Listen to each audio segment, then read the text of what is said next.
Pemirsa, kita akan memasuki kabar nang Panambayan.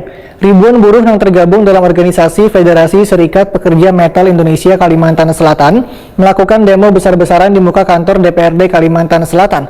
Aksi ini menindaklanjuti atas terbitnya Peraturan Menteri Tenaga Kerja Nomor 2 Tahun 2022 tentang mekanisme pencairan jaminan hari tua pekerja, yang hanya boleh dilakukan pencairan wayah memasuki umur 56 tahun. Berikut untuk kabar nang selengkapnya. Ribuan buruh yang tergabung dalam organisasi Federasi Serikat Pekerja Metal Indonesia Kalimantan Selatan melakukan demo besar-besaran di muka kantor DPRD Kalimantan Selatan besokan Rabu 23 Februari 2022. Aksi ini menindaklanjuti atas terbitnya Peraturan Menteri Tenaga Kerja atau Permenaker Nomor 2 Tahun 2022 tentang tata cara atau mekanisme pencairan jaminan hari tua pekerja pada Badan Penyelenggara Jaminan Sosial Ketenagakerjaan hanya boleh dilakukan pencairan wayah memasuki umur 56 tahun. Terima kasih. Inilah yang kami maksud. Kami tidak perlu datang dengan banyak ribuan buruh, tapi yang hadir di sini adalah mewakili seluruh buruh di Kalimantan Selatan. Kalau kita menilai apa yang sudah disampaikan tadi, di poin terakhir mengatakan bahwa akan ada revisi daripada Permenaker. Ketua DPRD Kalimantan Selatan Supian HK Wahitakuni Primatipi menyatakan DPRD Kalimantan Selatan sangat mendukung aspirasi buruh yang menginginkan pencabutan Permenaker Nomor 2 Tahun 2022. Menurut Supian HK, selawasnya DPRD Kalimantan Selatan kewalahan berkoordinasi dengan pemerintah pusat lantaran karena berisi perwakilan di Komisi 9 dari Kalimantan Selatan yang membidangi buruh atau pekerja di Kalimantan Selatan. Jika nantinya keputusan Kementerian Ketenagakerjaan tetap berpacu pada Permenaker yang telah dibuat sebelumnya, maka DPRD Kalimantan Selatan, ujar Supian HK, akan menolak penuh kebijakan tersebut. Kita menerima, alhamdulillah hari ini menerima sangat baik karena kita sudah membaca Undang-Undang Nomor 2 Tahun 2022 itu sangat sangat merugikan kepada pekerja khususnya di Kalimantan Selatan, mungkin se-Indonesia, karena ini kan hampir serentak. Apa yang disampaikan oleh pihak pemburuan tadi yang dibacakan oleh Pak Sumarlan, kami sangat mendukung 1000%. Di mana memang di situ ada kan tanggal 4 di bulan Mei ada mensederhanakan untuk menyesuaikan, tapi kita belum tahu kapnya. Nah, kami di Dewan selama ini kan kita kewalahan nih komunikasi dengan pusat, karena di pusat ini tidak terwakili untuk yang membidangi di pemburuhan adalah di Komisi 9. Nah, tapi kami bisa langsung menyurati Ketua DPRD nanti se-Indonesia ada 34, menyurati untuk sebelum, jangan nanti Banang Posot setelah dibacakan nanti merugikan rakyat di tanggal 4 Mei nanti, harus dulu kalau bisa diundang presidensialnya yang menyangkut masalah bagian pemburuhan. Harapan kami yang tadi kami kirim nanti bukan itu aja, nanti DPRD mengolah juga surat pernyataan nanti yang sebentar aja surat sedikit ya poinnya, nanti yang dibawa oleh Pak Sumarlan bisa menjelaskan yang ribuan yang di bawah tadi supaya tenang. Sikap Dewan sendiri seperti apa, Pak? Sikap Dewan kita, kalau misalnya revisi nanti tidak menentukan, kita menolak. Siap. Nah, kita baca dulu revisi ini.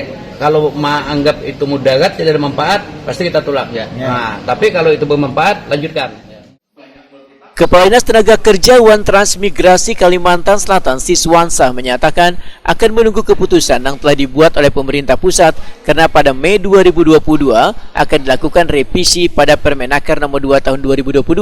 Siswansa berharap nantinya akan didapat titik temu demi kesejahteraan warga. Sementara pemerintah Provinsi Kalimantan Selatan tetap taat pada regulasi yang baru, sehingga buruh pun diminta bersabar sambil menunggu hasil revisi peraturan Permenaker. Sama lah barangkali ya dinas-dinas nakal se-Indonesia bahwa pemerintah provinsi ini kan perpanjangan pemerintah pusat, yang mana gubernur selaku perwakilan pemerintah pusat di daerah sesuai dengan Undang-Undang 23 2014 tentang pemerintahan daerah, regulasi kan adanya di pusat. Nantinya kalau ada revisi, ada perubahan apapun bentuknya sesuai apa yang disampaikan oleh serikat pekerja tadi, kami dari pemerintah daerah tentunya akan taat dan patuh kepada regulasi yang baru gitu kan. Tapi yang sekarang ini yang keluarkan tentang Permen 2 2022 ini kan belum berlaku lagi nih, walaupun sudah dikeluarkan, namun perjalanannya masih belum berjalan karena di bulan Mei kan. Nah, buru-buru ada statement dari Ibu Menteri bahwa sesuai dengan arahan Presiden akan dilakukan revisi dan perubahan. Nah, itulah kita tunggu nanti bagaimana revisi dan perubahan itu. Saya tidak berani lebih banyak berkomentar karena ini kaitan dengan regulasi dari pusat dan juga kami dari staf nih kan, unsur staf tidak berani macam-macam karena kami taat dan patuh pada asas pemerintah yang ada. Nah, itu ya. Sementara itu, Biro Hukum Konferensi Serikat Pekerja Seluruh Indonesia Kalimantan Selatan Sumarlan menyatakan mewakili buruh atau pekerja di Kalimantan Selatan menolak dengan peraturan Permenaker nomor 2 tahun 2022 lantaran dianggap sangat merugikan pekerja.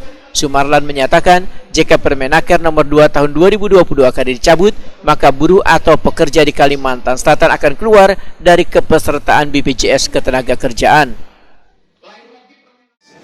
Untuk ke Dewan, minta dukungan, pernyataan sikap kami juga harus sama dengan pernyataan sikap Dewan untuk sama-sama menolak lahirnya Permenaker nomor 2 tahun 2022 tentang tata cara persyaratan pembayaran manfaat jaminan hari tua, yang dimana itu adalah sangat merugikan pekerja karena isi di dalam Permenaker itu adalah persis dengan isi PP nomor 46 tahun 2015 yang lalu yang pernah kita tolak.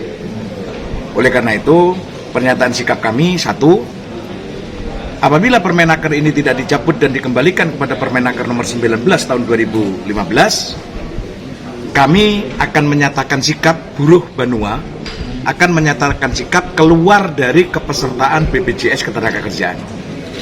Itu sudah harga mati bagi kami untuk keluar daripada BPJS Ketenagakerjaan dan tidak akan ikut program 4 yang diprogramkan oleh BPJS, yaitu JKK, JHT, JKM maupun JP. Dan alhamdulillah di sini beliau, saya juga tetap berharap minta satu surat pernyataan sikap dari Dewan secara khusus. Anggota Dewan menyatakan mendukung dan juga ikut menolak lahirnya daripada Permenaker nomor 2 tahun 2022.